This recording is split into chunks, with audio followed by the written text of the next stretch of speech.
இன்றைய சூழ்நிலையில தமிழ்நாட்டுல மக்கள் மிகுந்த ஏமாற்றத்திற்கு ஆளாகி இருக்கிறார்கள். அது பெண்கள் பாதுகாப்பா இருக்கட்டும், மின்வெட்டா இருக்கட்டும், ஊழல் எதிர்ப்பா இருக்கட்டும், இவையெல்லாம் மிகுந்த ஒரு எதிர்பார்ப்புல இருந்தது. இன்னைக்கு மக்கள் எதிர்பார்க்கி கொண்டிருக்கிற அளவிற்கு அவங்க என்ன மாற்றம் நினைத்து வாக்களித்தார்கள், அது ஏமாற்றமாக இருக்கிறது.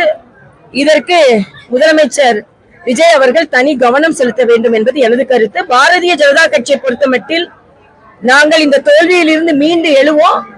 எல்லா மாவட்டங்களிலும் எங்களுடைய கூட்டங்கள் இருக்கிறது, ஆலோசனை கூட்டங்கள் இருக்கிறது. இன்னைக்கு கள்ளக்குறிச்சி, திருவண்ணாமலை வடக்கு தெற்கு கூட்டம் இருக்கிறது. அந்த கூட்டத்தில் எல்லா நிர்வாகிகளையும் தொண்டர்களையும் சந்தித்து அவர்களை உற்சாகப்படுத்தி 2 பாராளுமன்ற உறுப்பினர் இருந்த பாரதிய ஜனதா கட்சி 21 மாநிலங்களை ஆளுகிறது, மத்தியையும் ஆளுகிறது. அதனால இன்று மத்திய மாநில அரசுகள் ஒரு இணக்கமான சூழ்நிலையை ஏற்படுத்தி மக்களுக்கு நல்லது செய்ய வேண்டும் என்று நான் கேட்டுக்கொள்கிறேன். தொடர்ந்து அதிமுக இன்னைக்கு ஒரு அமைச்சர் வெளியே போயிருக்காரு.